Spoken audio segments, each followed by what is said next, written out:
Welcome, and thank you for coming to Arms and the Man. Arms and the Man was written by George Bernard Shaw, and this production is directed by me, Molly Forrest. Arms and the Man takes place in the 1880s. Now, cell phones didn't exist back then, so for a truly authentic experience, I ask that you please silence your cell phones now. For this performance, we are also prohibiting the use of flash photography, Facebook pages, and MySpace.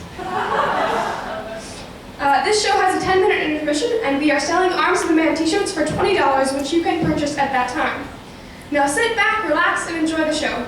But I must warn you, there has been an enemy soldier spotted nearby, so we must stay on our guard.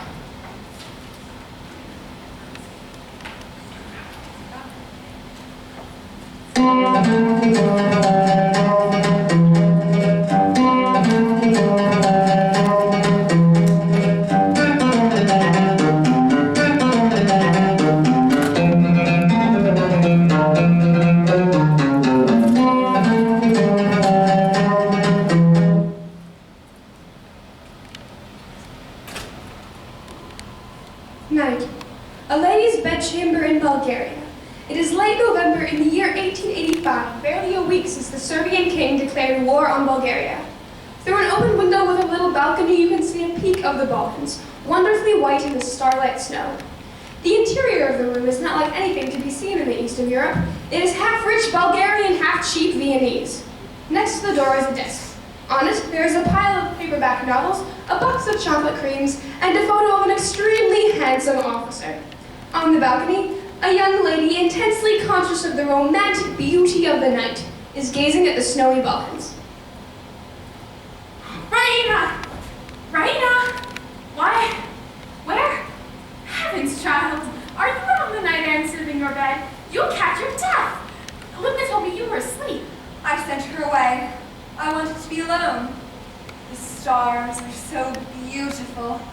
What's the matter? Such news! There's been a battle. A great battle at Slivnica. A victory! And it was won by Sergius. Oh, Mother! Is Father safe? Of course, he sent me the news. Sergius is the hero of the hour, the idol of the regiment.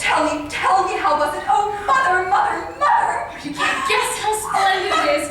A cavalry charge. Think of that! He defied our Russian commanders, acted without orders, led a charge of his own responsibility, headed it himself, was the first man to sweep through their guns. Can't you see it, Raina? Our gallant, splendid Bulgarians, with their swords and eyes flashing, thundering down like an avalanche and scattering wretched Serbian dandies like chaff. And you kept Sergius waiting a year before you'd be betrothed to him. Oh, if you have a drop of Bulgarian blood in your veins, you'll worship him when he comes back. What will he care for my poor little worship, after the acclamations of a whole army of heroes? But no matter. I am so happy, so proud. It proves that all our ideas were real after all. Our ideas real? What do you mean? Our ideas of what Sergius would do. Our patriotism, our heroic ideals. Oh, what faithless little creatures girls are. I sometimes used to doubt whether they were anything but dreams.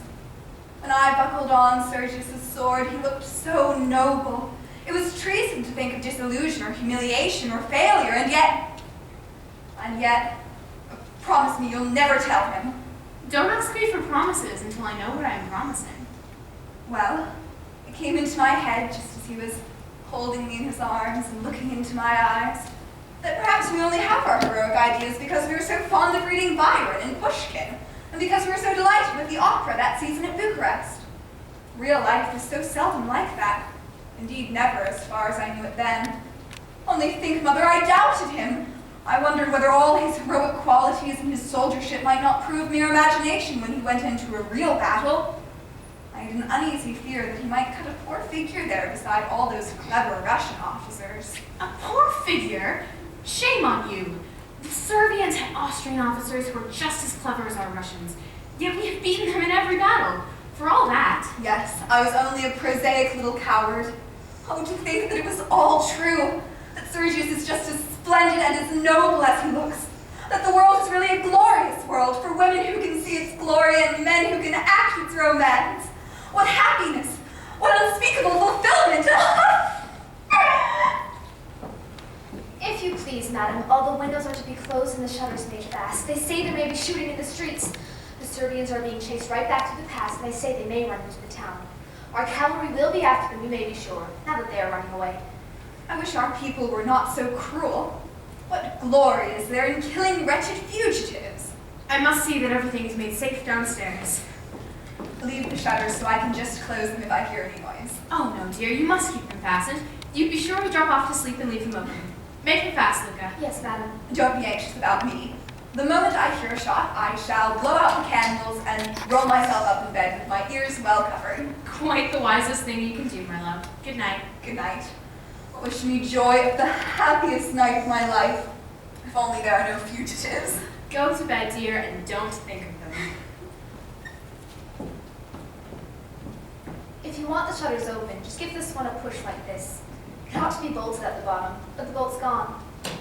Thanks, Louka. But we must do what we are told. Good night. Good night.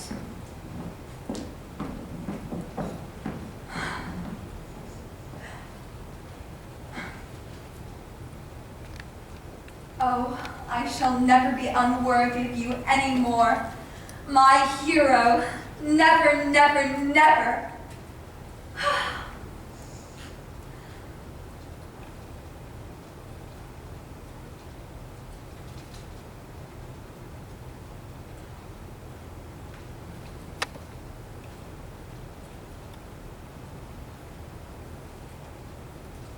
My hero.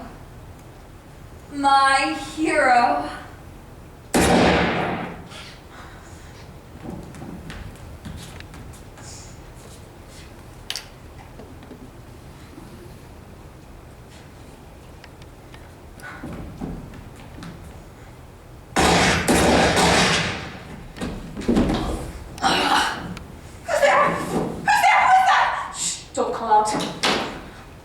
Be good and know how harm will happen to you. Take care, so he's trying to run away. Strike a light and let me see you. Do you hear?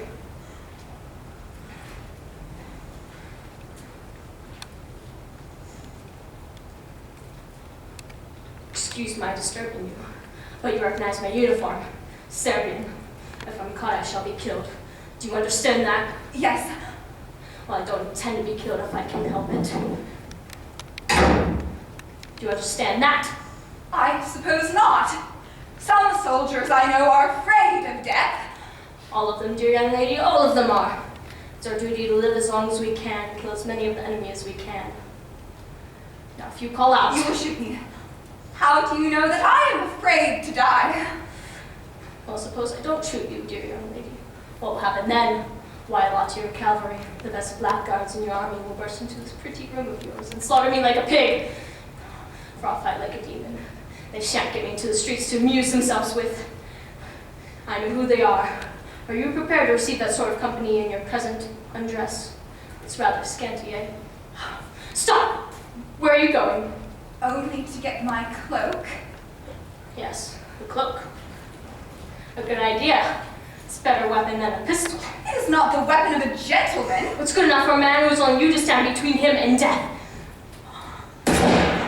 Do you hear? If you bring those scoundrels in on me, you shall receive them as you are. It's no use. Quick, wrap yourself. Thank you. My lady, get up quick and open the door! What will you do? Never mind. Stay back. It won't last long. I'll help you. Hide yourself quick. Behind the curtain. There's just half a chance if you keep your head. Remember, 9 out of 10 soldiers are born fools. And if they find me, I promise you a fight. Devil of a fight.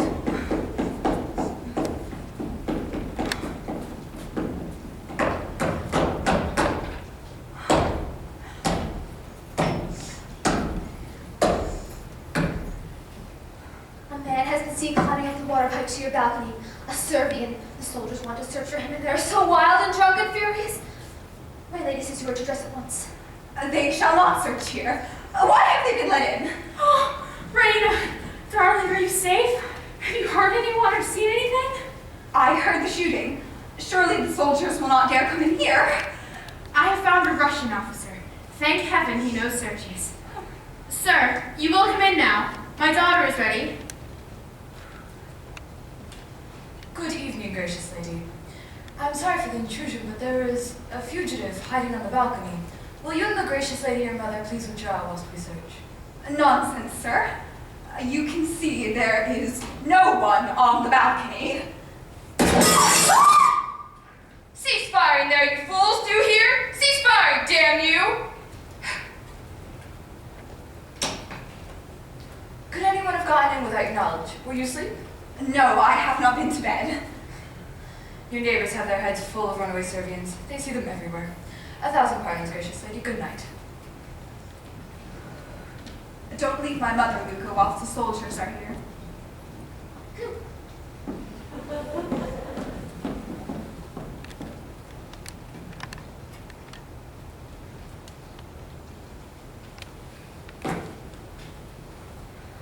I never shave. My miss is as good as mile.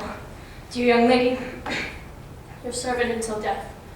For your sake, I wish I had joined the Bulgarian army instead of the Serbian. I'm not a native Serbian. No. You are one of the Austrians who set the Servians on to rots of our national liberty and who officer their army for them. We hate them. Please don't hate me, dear young lady. I am only a Swiss, merely serving as a professional soldier. I joined Serbia because it was closest to me. Please be generous. You've beaten us all. Have I not been generous? Noble, heroic. But I'm not saved yet. This particular rush will soon pass, but the pursuit will go on by fits and starts. I must take my chance to get off during a quiet interval. You don't mind my waiting a minute or two, do you? Oh, no. I'm sorry you'll have to go into danger again. Won't you sit down? What is it? Your pistol! I was staring that officer in the face all the time! Let him escape. Is that all? I'm sorry I frightened you. Pray, take it to protect yourself against me. It's no use, dear young lady. It's not loaded. Loaded, by all means. I have no ammunition. What use are cartridges in battle? I carry chocolates instead, but I finished the last cake of that yesterday. Chocolate! Do you stuff your pockets with sweets? Like a schoolboy, even in the field? Yes. Isn't it contemptible? Allow me. I'm sorry I have eaten them all except for these. You're an angel! Mmm. Cream, delicious. Mmm. Mmm.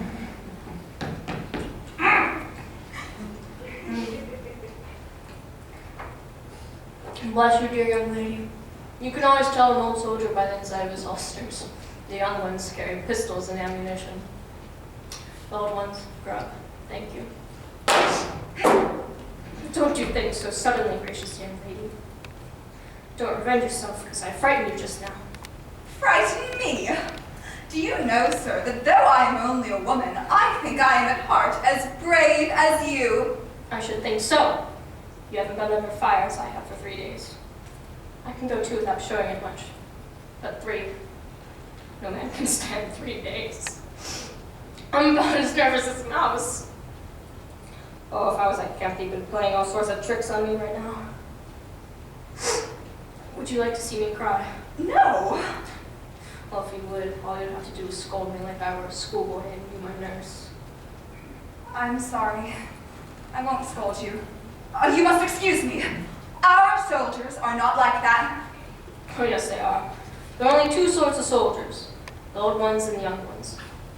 Now I've served 14 years, and half your fellows never even smelt powder before. I mean, why? How is it that you've just beaten us? Sheer ignorance allowed to war, nothing else. I never saw something so unprofessional.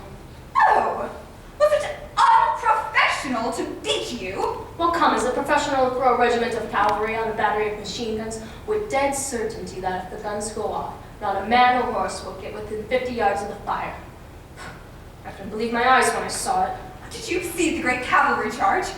Tell me about it. Describe it to me. Well, he did it. You've never seen cavalry charge, have you? Well, how could I? Of course. Perhaps not. Well, you see, it's a funny sight. It's like throwing a handful of peas at a window pane. First comes one, then 2 or 3 close behind him. and the rest in a lump. Yes, first one, the bravest of the brave. You should see the poor devil pulling at his horse. Why should he pull at his horse? Because it's running away with him, of course. Do you suppose the fellow wants to get there before everyone else and be killed? Well, then they all come. You can tell the young ones by their wildness and their slashing. The old ones come bunched up under the number 1 guard.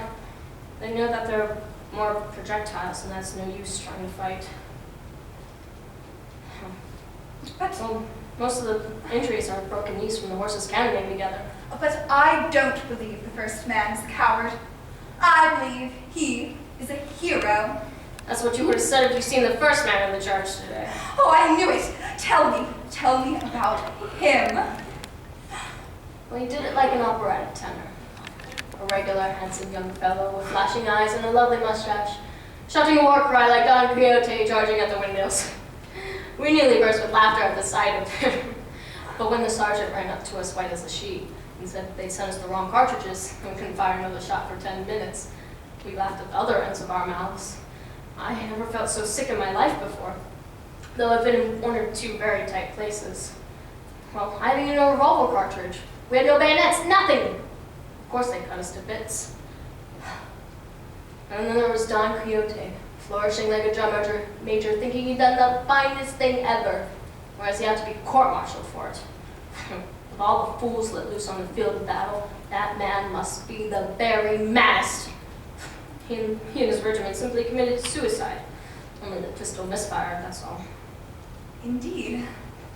Would you know him again if you saw him? Shall I ever forget?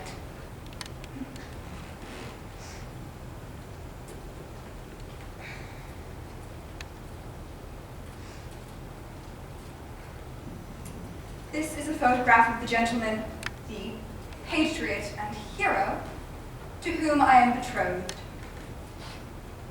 I am